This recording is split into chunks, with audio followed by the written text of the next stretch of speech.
Hi friends, welcome back to my channel. ఇంటింటి కథ part 38. రచించిన వారు డి కామేశ్వరి గారు. ప్రసాద్ సహనం హద్దులు దాటిపోయింది. ఆ క్షణాన లతని చూస్తుంటే అతనికి నిలువెల్లా ద్వేషం కలిగింది. ఒక రాక్షసిలా కనిపించింది అతనికి. వికృతంగా, పరమరోతగా. ఆమె మొహం చూడాలంటేనే జిగుప్స కలిగింది. కానీ అవతల తండ్రి ఆశ చూపాడు, మాట ఇచ్చాడు. ఈ డబ్బుందన్న భరోసాతో తాహతుకి మించి ప్రయత్నాలు చేశారు. ఇప్పుడు అంతా అబాసు పాలవుతుందని తండ్రి తేరుకోలేనంతగా కృంగిపోతాడు. లాభం లేదు, లతతో వైరం లాభం లేదు. మంచిగా పని సాధించాలి. అయితే అప్పుడు ఇస్తానని ఎందుకు మాటిచ్చావు? ఈలోగా మళ్ళీ ఎందుకిలా మాట మార్చావు? నా మాట, నా గౌరవం నీకు ముఖ్యం కాదా అని రెట్టించాడు. మనుషులు మారడం సహజం. మీరు మారలేదు. మనుషులే మారినప్పుడు మాటెంతసేపు మారడం? నేనేం మారాను? నా డబ్బు తింటూ నాకే ద్రోహం చేయడం లేదు. ఆ శాంతిని ఉద్యోగంలోంచి తీసేయమని చెప్పాను. నా మాట మీద మీకే మాత్రం గౌరవం ఉందో తెలిసిందిగా. నేనంటే లెక్కలేని మీకు నేనెందుకు డబ్బు ఇవ్వాలి అంటూ లత తీక్షణంగా అంది. లత ప్లాను అర్థమై అతని మొహం ఎర్రబడింది. దీనికి దానికి ముడిపెట్టి డబ్బియ్యకుండా ఏడిపించడానికి పన్నాగం పన్నిందని, అందుకే శాంతినింకా ఉద్యోగంలో ఉంచిందని అర్థమైంది. లత, నీ తెలివికి జోహార్లు. దానికి దీనికి ముడిపెడుతున్నావా? ఆ పిల్ల మీద నీకెందుకు ఇంత పగ?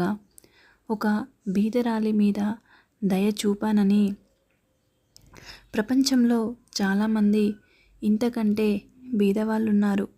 ఈవిడ మీదే మీకెందుకు ఇంత జాలి, శ్రద్ధ అంటూ వ్యంగ్యంగా అంది. లత, అర్థం లేకుండా మాట్లాడకు. మా చెల్లెలు స్నేహితురాలు ఇబ్బందుల్లో ఉందని జాలిపడి ఇచ్చాను. దానికింత రాద్ధాంతం చేస్తావా? మన ఫ్యాక్టరీలలో వందల కొద్దీ బ్రతుకుతున్నారు. ఈ ఒక్క అమ్మాయి బరువా? నీకింత ద్వేషం ఎందుకు? ఆ అమాయకురాలేం చేసింది నీకు?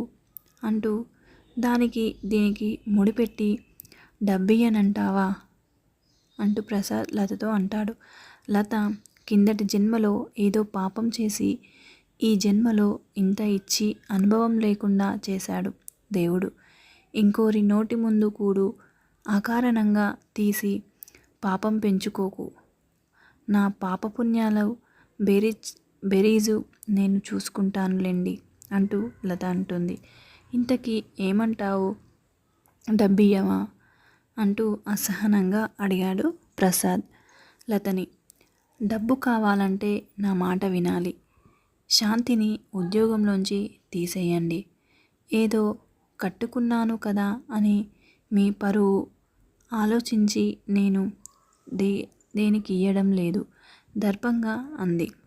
ప్రసాద్ పరువు కోసం కాకపోయినా నలుగురి దృష్టిలో తాను చెడ్డ కాకుండా ఆ నేరం ప్రసాద్ మీదే పడేయాలని, ప్రసాద్ని మరింత సాధించాలంటే అతని చేత ఆమెని తీయించేయాలని వర్కర్స్, స్టాఫ్ అందరిలో ప్రసాద్ పరపతి పెరగకుండా చెయ్యాలంటే తను అతనికి గౌరవం ఇస్తున్నట్టు కనిపించి అతనే అన్యాయంగా ప్రవర్తించినట్లు చూపాలని ఆలోచించింది.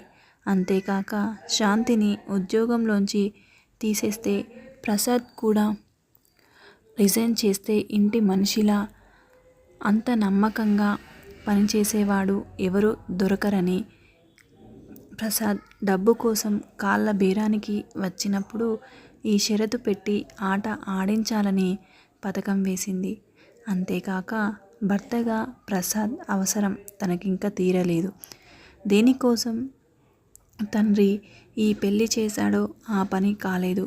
పిల్లల కోసమన్నా భర్తగా భరించాలి. ఆ భర్తకి పరపతి ఉన్నట్టు లోకానికి కనిపించాలి. లేదంటే తండ్రి అన్నట్టు తనకే అవమానం.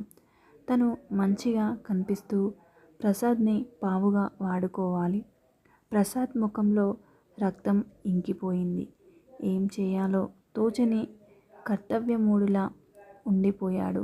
కాసేపు లతతో ఇంకా లాభం లేదు. డబ్బు కావాలంటే ఆమె అన్నట్టు చేసి తీరాలి. శాంతి ఆమెకి తన మొహం ఎలా చూపడం? డబ్బు లేకపోతే తండ్రి మొహం ఎలా చూడడం? తన చెల్లెళ్ళ భవిష్యత్తు ఎక్కువ, శాంతి ఎక్కువ. ఇది నీ ఆఖరి మాటలా? అదురుతున్న పెదాలని బిగపెట్టి అక్షరాల అంటూ లత నిర్లక్ష్యంగా చూస్తూ అంది. ఇక ప్రసాద్ విషయం అలా ఉంటే, ఇక వసంత కమల విషయానికొస్తే, నమస్కారం అండి, నా పేరు వసంత, కమల చెల్లెల్ని.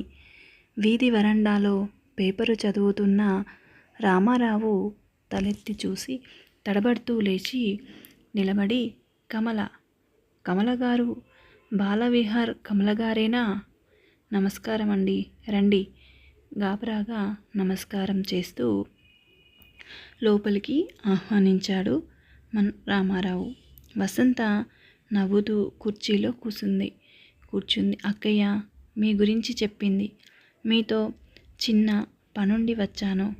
ఆదివారం ఉదయం ఫ్రీగా ఉంటారని ఇలా వచ్చానంది. ఆమె వచ్చిన పనేమిటోనని ఆశ్చర్యపడుతూ రామారావు, ఫ్రీ ఏముందండి, ఈ పిల్లలతో చాలు, అరక్షణం టైం ఉండదు. పాప ఇలా రా, ఆంటీ వచ్చారు చూడు అని పిలిచాడు రామారావు. లోపల నుంచి పరిగెత్తి వచ్చిన కరుణ కమల అనుకుని వచ్చిందేమో అని వసంతని చూసి అక్కడే నిలబడిపోయింది. మర్చిపోయావా కరుణ? రా, మా ఇంట్లో ఉన్నావు 2 రోజులు, అప్పుడే మర్చిపోయావా అంటూ కరుణని దగ్గరకు తీసుకుంది వసంత. కమల గారు వీళ్ళకి బాగా అలవాటైపోయారు. నిజంగా ఆవిడ నా జ్వరంలో ఎంతో హెల్ప్ చేశారు. ఆవిడ బాల విహార్లో ఉండబట్టి పిల్లలని వదిలి నిశ్చింతంగా ఉంటున్నాను. లేకపోతే వీళ్ళతో ఎంత అవస్థ అయ్యేదో కృతజ్ఞతగా అన్నాడు రామారావు వసంతతో. మీరు చాలా ఇబ్బంది పడుతున్నారనే మీకు సహాయం చేయాలని, ఒక విషయంలో ఉద్దేశం అడగాలని వచ్చాను. మీరేం అనుకోనంటే చెప్తాను అని వసంత రామారావుతో చెప్తుంది.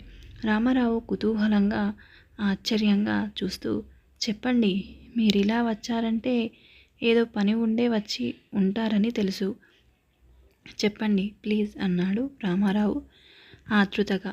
ఏం లేదు, మా కమలక్కయ్యని చూశారుగా, ఆమె గురించి మీ అభిప్రాయం ఏమిటి? అసలు మీకు మా అక్కయ్య విడో అన్న సంగతి తెలుసా అని సూటిగా వచ్చిన పనిలోకి దిగింది వసంత. కమల ప్రసక్తి తీసుకురాగానే రామారావుకి సంగతి అర్థమయ్యింది. మొహం కాస్త ఎర్రబడింది సిగ్గుతో. తెలుసు అన్నట్టు తల ఆడించి, ఆవిడ బొట్టు అది పెట్టుకోకపోవడం చూసి గ్రహించాను. పెళ్ళి కాలేదేమో అనుకున్నాను మొదట. ఒకసారి రజియా బేగం గారితో ఆ ప్రస్తావన యథాలాపంగా తెచ్చి అడిగాను.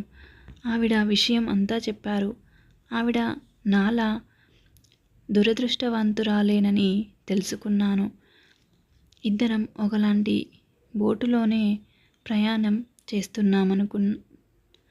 రామారావు విషాదంగా అన్నాడు. Thank you for watching. ఈ వీడియో మీకు నచ్చినట్లయితే లైక్ చేయండి, షేర్ చేయండి, కామెంట్ సెక్షన్లో కామెంట్ చేయండి.